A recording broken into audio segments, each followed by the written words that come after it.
اللہ رب العزت نے ہر امت اور قوم کو کسی فتنی اور آزمائش میں ہمیشہ مبتلا کیا ہے، جس کی خبر پیغمبروں نے اپنی اقوام کو دی ہے۔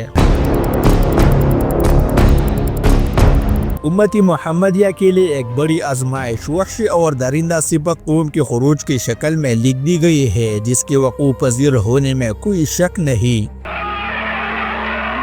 آخر نبی حضرت محمد مصطفیٰ صلی اللہ علیہ وسلم نے احادیث مبارکہ میں اس فتنے کی خبر نہایت وضاحت کے ساتھ دی ہے۔ اس وحشی قوم کا نام یاجوج ماجوج ہے۔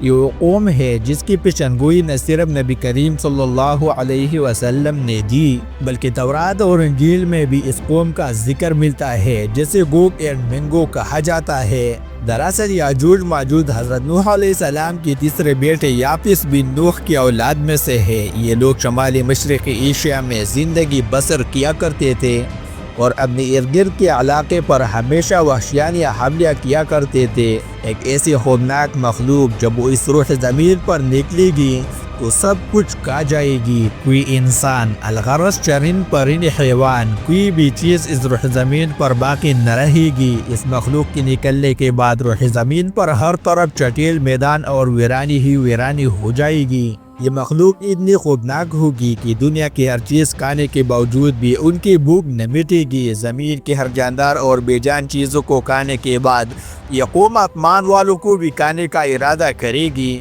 اس لیے یہ بہت خطرناک قوم ہے۔ ان کی آبادی چین سے مغرب میں ترکستان تک پھیلی ہوئی تھی۔ روایتوں میں آتا ہے کہ یاجوج ماجوج بنی آدم میں سے ہے اور اگر انہیں پوری دنیا میں چھوڑ دیا جائے تو تباہی مچا دے گی اور لوگوں کی معیشت تباہ کر ڈالے گی۔ ان میں سے ہر کوئی آدمی اس وقت تک نہیں مرتا جب تک اپنے 1000 یا اس سے زیادہ اولاد نہ دیکھ لے۔ ان کے چہرے تہبت ہڈال کی طرح ہے۔ یہ لوگ لمبی قد کے ہیں جو صنوبر کے درخت کے مال ہے۔ ان میں سب سے لمبا شخص 3 پالش تک کا ہوتا ہے۔ یہ جس جاندار کے پاس سے گزرتے ہیں انہیں کھا جاتا ہے۔ یہ موسمی بہار میں اپنے غاروں سے نکلتے ہیں اور سبزہ کھاتے ہیں۔ ان کے پنجے اور دان درندوں کی طرح ہے۔ ہزاروں سال قبل اس روح زمین پر اللہ کی ایک نیک بندے کی حکومت تھی، جنہیں ہم ذوالقرنین کے نام سے جانتا ہے۔ اللہ رب العزت نے ذوالقرنین کو زمین کے ایک بڑے حصے پر بادشاہت عطا فرمائی تھی۔ آپ نے مشرق و مغرب کا سفر بھی کیا تھا۔ مورخین کے مطابق ذوالقرنین کے نام سے قرآن مجید میں جس شخص کا ذکر آیا ہے دراصل وہ ایران کا عظیم بادشاہ خروشم تھا، جسے سائرس اعظم بھی کہا جاتا ہے۔ جب حضرت ذوالقرنین نے شمال کا سفر کیا تو آپ کا گزر مشرقی ترکستان اور مغلستان کے علاقوں میں سے ہوا۔ یہ علاقہ 2 عظیم پہاڑوں کے بیچ آباد تھا اور پہاڑوں کی اس پار یاجوج ماجوج رہا کرتے تھے۔ ان لوگوں نے ذوالقرنین سے یاجوج ماجوج کی فتنے کی شکایت کی اور کہا کہ یہ قوم بار بار ان علاقوں میں حملہ کر کے فساد پھیلاتے ہیں، لہذا ذوالقرنین نے سرکش قوم کی یلغال سے حفاظت کی خاطر ان پہاڑوں کے درمیان ایک مضبوط دیوار تعمیر کروائی جو لوہے اور پگھلے ہوئے تانبے سے بنائی گئی تھی۔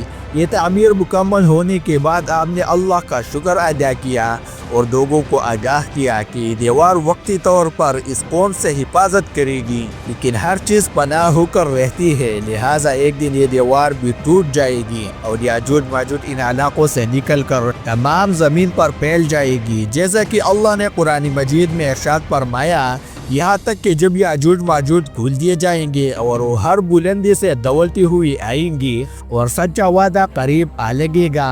حضرت ابو ہریرہ رضی اللہ تعالیٰ عنہ سے روایت ہے کہ رسول اللہ صلی اللہ علیہ وسلم نے فرمایا، پھر وہ دیوار توڑ کر لوگوں پر نکل آئیں گے، سارا پانی پی جائیں گے، لوگ قلعہ بند ہو جائیں گے اور ہر ٹیلے سے بھاگتے ہوئے آئیں گے۔ ان کے اگلے افراد بحر تبریہ سے گزریں گے تو اس کا سارا پانی پی جائیں گے اور ان کے آخری افراد وہاں سے گزریں گے تو کہیں گے کہ کبھی یہاں پانی ہوا کرتا تھا، اور حضرت عیسیٰ علیہ السلام اور ان کے ساتھی محصور ہو جائیں گے، یہاں تک کہ بیل کا سر تمہارے موجود 100 دیناروں سے بھی زیادہ قیمتی ہوگا، اور وہ تیر آسمان کی طرف پھینکیں گے جنہیں اللہ خون لگا کر نیچے پھینکے گا، تو کہیں گے کہ ہم نے آسمان والوں پر بھی غلبہ پا لیا ہے جس طرح ہم اہل زمین پر غالب ہے۔ ایک روایت میں ہے کہ بے شک یاجوج ماجوج روزانہ دیوار توڑتے رہتے ہیں، جب وہ مکمل توڑنے کے قریب ہوتے ہیں تو انہیں سورج کی شعاع نظر آتی ہے۔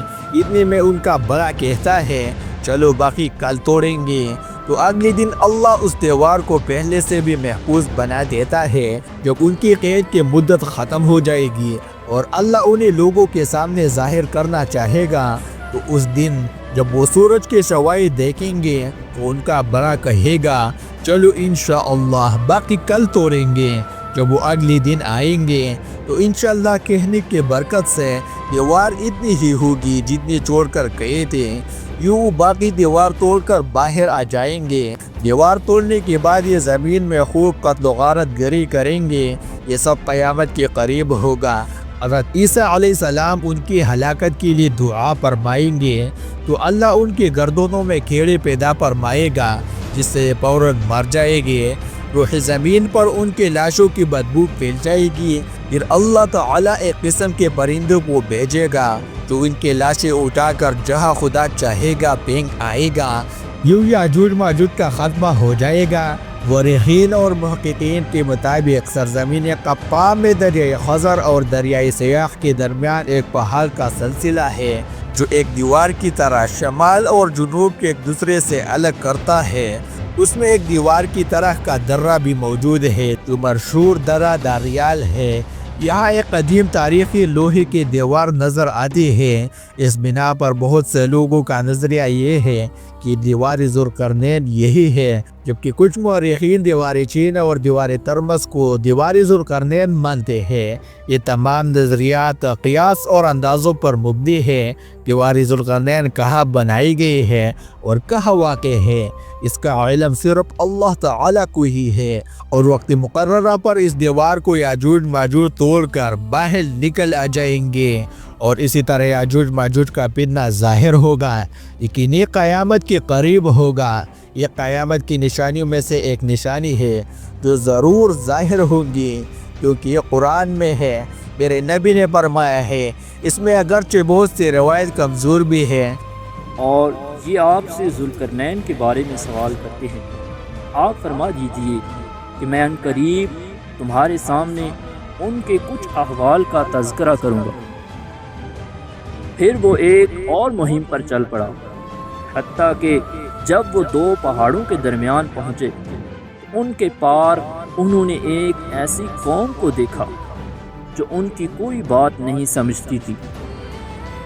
تو اس قوم نے کہا کہ اے ذوالقرنین، بے شک یاجوج اور ماجوج زمین میں فساد برپا کر رہے ہیں، تو کیا ہم آپ کو کچھ سامان مہیا کر دیں تاکہ آپ ہمارے اور ان کے درمیان ایک مضبوط دیوار بنا دیں؟ تم میرے پاس لوہے کی چادریں لاؤ۔ اور جب آپ نے اس دیوار کو ان دو پہاڑوں کے برابر کر دیا تو کہا کہ آگ کو خوب بھڑکاؤ، یہاں تک کہ لوہے کی ان چادروں کو آگ بنا دیا گیا۔ پھر کہا اب میرے پاس پگھلا ہوا تانبا لاؤ جو میں اس پر انڈھیل دوں۔ پس یاجوج اور ماجوج نہ تو اس دیوار پر چڑھ سکے اور نہ ہی وہ اس میں سوراخ کر سکے۔ پھر حضرت ذوالقرنین نے فرمایا کہ یہ دیوار میرے رب کی رحمت سے بنی ہے، اور جب اس دیوار کو توڑنے کے بارے میں میرے رب کا وعدہ آئے گا تو وہ اسے ریزہ ریزہ کر دے گا، اور میرے رب کا وعدہ برحق ہے۔